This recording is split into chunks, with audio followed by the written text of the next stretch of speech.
A robe and a ripple effect, two seemingly unrelated things, right? But they come together to explain something fascinating about human behavior. So what is the Diderot effect? It's a term that describes how acquiring one new item can lead to a spiral of consumption. The Diderot effect, it's a big name for a pretty simple idea. It's about how one purchase can trigger a chain reaction of wanting more. Imagine this, you buy something new, like a sleek new gadget or a stylish piece of furniture. Suddenly everything else around it feels outdated or mismatched. That shiny new item makes the old ones look, well, a little sad. It's like a domino effect, but instead of falling tiles, it's your belongings and your desire to upgrade them. The term comes from Denis Diderot, a French philosopher from the 18th century. He's the guy who first experienced this phenomenon. Diderot got himself a luxurious new robe. It was beautiful, elegant, and he absolutely loved it. But then he noticed something strange. His old desk, which he had never minded before, suddenly looked worn out and shabby next to the robe. This led him to replace more and more of his belongings, trying to match the elegance of the robe. It's a little reminder of one new thing can really change how we see everything else. And sometimes it changes what we think we need. The new couch conundrum, a story of upgraded everything.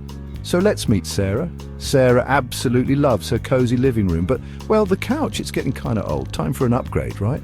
She finds this sleek, modern couch. It's perfect. She gets it home and the trouble begins. The old coffee table, oh, it clashes. The rug, yeah, definitely wrong. And even the curtains, they seem totally off now.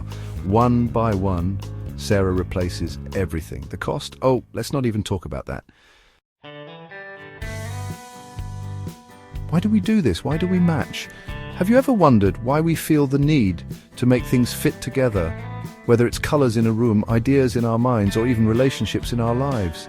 It's a fascinating question that touches on something deeply human. It's all about the psychology of seeking harmony. Our brains are wired to look for patterns, to create order out of chaos. This drive for harmony is what helps us make sense of the world around us. You see, our brains really like things to match. When we see something that aligns with what we already know or believe, it feels satisfying. It's like solving a puzzle. There's a sense of completion, of everything falling into place. It's about seeking cognitive consistency, which is just a fancy way of saying we want our thoughts and actions to line up. When our beliefs, values, and actions are in sync, we feel balanced and at peace. But when something new doesn't fit, it creates dissonance, a feeling of discomfort. This dissonance can be unsettling, like a song that's out of tune or a picture that's slightly crooked. It's a signal that something needs to change. And to feel good again, we try to restore that harmony. This might mean adjusting our thoughts, changing our environment, or even rethinking our beliefs. It's a process of realignment that brings us back to a state of balance. In Sarah's case, well, that meant changing her whole living room to match the new couch. It might seem trivial, but for Sarah, it was about creating a space that felt right, a space where everything worked together in harmony. And isn't that what we're all seeking in one way or another? Section 4. The contentment conundrum, when enough is never enough. The Diderot effect can be, well, a slippery slope. We buy one thing, then another, always trying to achieve that perfect match.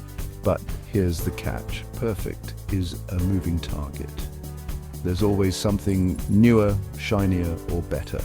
This pursuit can lead to a cycle of spending and dissatisfaction. It's important to ask ourselves, are we buying things because we truly need them or just to keep up? Section 5. Finding peace in the imperfect, the value of what we have. In a world that constantly pushes us to want more, to seek perfection, it's easy to overlook the beauty of what we already have.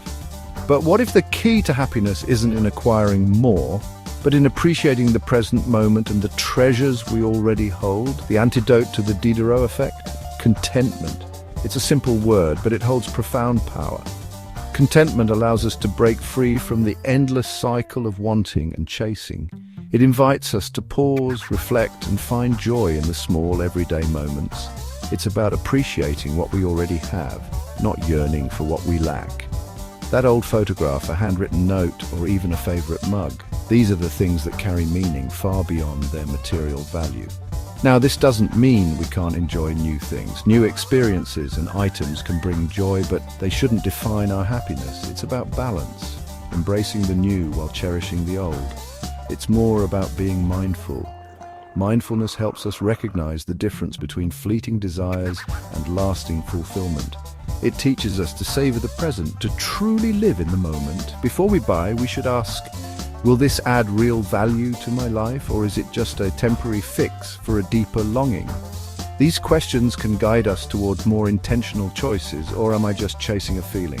Often the things we think we need are just distractions from what truly matters. Reflection can help us uncover the root of our desires. Remember, true contentment comes from within, not from our possessions. It's found in the connections we nurture, the memories we create, and the peace we cultivate in our hearts. Let's find joy in the perfectly imperfect lives we lead, because in the end, it's not about having it all. It's about loving what we have and who we are.